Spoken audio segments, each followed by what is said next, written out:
레위기, 성경의 세 번째 책으로서 노예였던 이스라엘이 출애굽한 직후가 배경입니다.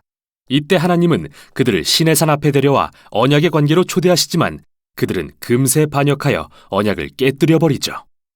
자신의 영광스러운 임재가 이스라엘 가운데 거하길 원하신 하나님은 성막의 형태로 와주셨는데 그들의 죄로 인해 이 관계는 손상되고 맙니다. 그래서 출애굽기 끝부분에 모세가 이스라엘을 대표하여 하나님이 임재하시는 회막으로 들어갈 수조차 없었던 거죠. 레위기는 이런 근본적인 문제를 상기시키며 시작합니다. 여호와께서 회막으로부터 모세를 부르시되, 과연 죄와 이기심으로 가득한 이스라엘이 어떻게 거룩하신 하나님과 화해할 수 있을까요? 이 책에 방법이 있습니다. 자비로운 하나님이 죄로 물든 타락한 백성에게 거룩한 임재 안에 살 방법을 알려주시거든요. 여기서 잠시 하나님은 거룩하시다라는 정말 중요한 개념을 살펴보죠. 이게 이 책을 이해하는 기초거든요. 거룩이라는 말은 구별됨 또는 독특함이라는 의미인데 성경에서 하나님이 모든 것과 구별되시는 이유는 만물의 창조주이자 생명의 주관자라는 특별한 역할 때문입니다. 그러므로 거룩하신 하나님 주변의 공간 역시 거룩한 곳이며 이곳은 하나님의 선함, 생명, 정결, 공의가 넘치죠. 그래서 불의하고 범죄한 이스라엘이 하나님의 거룩한 임재 안에 살려면 거룩해져야 하는 겁니다. 즉, 그들의 죄를 해결해야 하는데 레위기의 역할이 바로 그거죠. 이 책은 매우 놀라운 대칭 구조를 이루고 있습니다. 이스라엘이 하나님의 임재 안에 거할 수 있는 세 가지 방법을 제시하는데요. 맨 앞과 뒤에선 이스라엘이 하나님의 거룩한 임재 가운데 행해야 했던 의식을 설명하고 다음으로 하나님과 이스라엘의 중재자인 제사장의 역할에 초점을 맞춘 후 다음에는 이스라엘의 정결함에 대해 양쪽에서 짝을 이뤄 설명합니다. 그리고 책의 중앙에선 핵심 규례인 속죄일을 소개함으로써 책 전체를 연결하고 마지막은 모세가 백성에게 신실하게 언약을 지키라고 당부하는 짧은 내용으로 끝납니다. 그럼 자세히 살펴보죠. 첫 부분은 이스라엘이 드려야 할 5가지 제사의식에 대한 설명인데요. 이 중 2가지는 이스라엘 백성이 하나님께 받은 것에 대해 감사의 의미로 되돌려드리는 상징적인 제사이고 나머지 3가지는 하나님께 사죄하는 각기 다른 방법입니다. 이스라엘 백성이 살아있는 동물의 피를 바치며 자기 죄로 인해 하나님의 선한 세상에 더 많은 악과 죽음을 불러왔다고 고백합니다.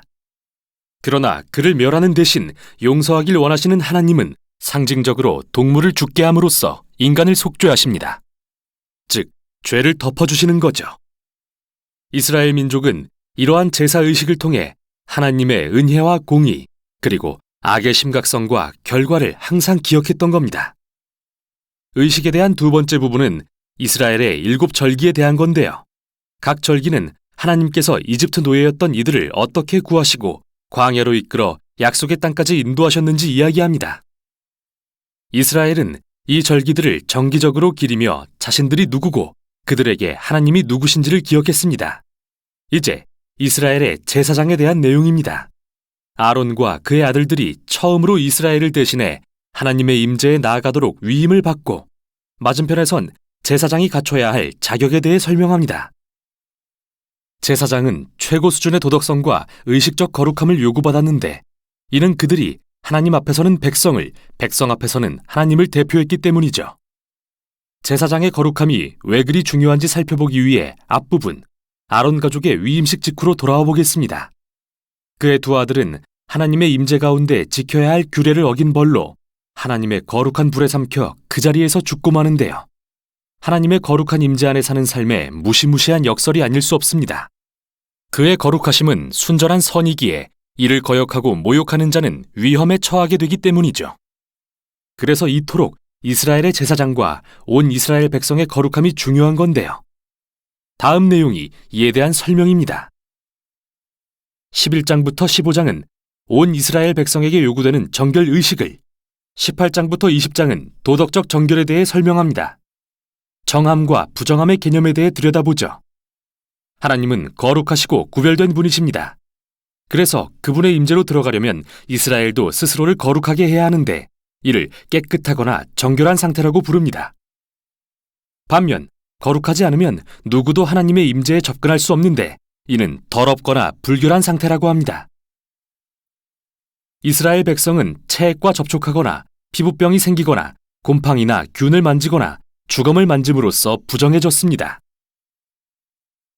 이것들은 모두 죽음, 즉 생명의 상실과 관련이 있는데 여기에 중요한 상징이 담겨 있습니다. 누구라도 죽음과 접촉하면 그것이 전염되어 부정해진다는 말이죠. 죽음이 하나님의 거룩과 반대되는 이유는 그분의 본질이 생명이기 때문이고요. 그러니까 핵심은 부정함은 죄악도 아니고 잘못된 것도 아니라는 겁니다. 이런 것들과 접촉하는 건 일상에서 자연스레 일어나고 부정함도 일시적일 뿐이죠. 1, 2주만 지나면 끝나니까요. 죄악이고 잘못된 것은 바로 이러한 죽음과 부정의 상징들을 몸에 지닌 채 하나님의 임재로 나아가는 겁니다. 그러진 말아야겠죠. 마지막으로 먹으면 부정해지는 동물도 있었는데요. 여기서 유대인의 음식법 코셔가 등장했습니다. 왜 특정 동물을 부정하다고 금하셨는지에 대해서는 의견이 분분합니다. 위생적 차원이다, 문화적 금기다 등 명확한 설명은 없지만 기본적인 요지는 분명한데요. 이처럼 세밀한 문화적 상징을 통해서 이스라엘 백성은 하나님의 거룩하심이 삶의 모든 영역에 영향을 미친다는 걸 기억할 수 있었던 겁니다. 여기에 대칭되는 부분이 이스라엘의 도덕적 정결인데요. 하나님은 이스라엘에게 가나안 민족과 다르게 살라고 요구하셨습니다. 가난한 자를 지나치지 말고 돌봐야 하며 성적으로 매우 순결해야 하며 사회 전반에 정의를 실현해야 한다고 하셨죠. 그리고 책의 중앙에는 이스라엘의 절기인 속죄일이 자세히 소개되는데요. 분명히 백성 중 누군가는 죄를 짓거나 불순종을 하고도 제사를 드리지 않았을 수 있기에 대제사장은 1년에 한 번씩 2마리의 염소를 잡아 한 마리는 백성의 죄를 대신하는 속죄 제물로 바치고 다른 한 마리는 희생의 염소로 삼았습니다. 제사장이 이스라엘의 죄를 고백하고 이 염소에게 그 죄를 전가한 뒤 광야로 내보내는 상징적인 의식이었죠. 백성의 죄와 그 결과를 없애고 자신과 화목하게 살게 하시려는 하나님의 마음이 정말 잘 드러나는 장면입니다. 레위기는 모세가 이스라엘에게 언약을 신실하게 지키라고 당부하면서 끝을 맺는데요. 너희가 하나님이 주시는 평화와 풍요의 복을 누리려면 이 모든 율법을 지켜야 한다. 그러나 불순종하여 하나님의 거룩을 더럽히면 그게 재앙, 곧 아브라함에게 약속하신 땅에서 추방될 것이라는 경고였죠. 레위기가 성경 전체에서 어떤 역할을 하는지 알고 싶으신가요? 그럼 다음 책인 민수기의 첫 문장을 보십시오. 여호와께서 회막에서 모세에게 말씀하여 이르시되. 이제 모세는 이스라엘을 대표하여 하나님의 임재로 나아갈 수 있게 된 겁니다. 그게 레위기가 한 일이죠. 이스라엘의 실패에도 불구하고 하나님은 그들의 죄를 덮을 방법을 제공하시고 자신과 화목을 이룰 수 있게 하셨는데 레위기는 바로 이 방법에 대한 책이었습니다.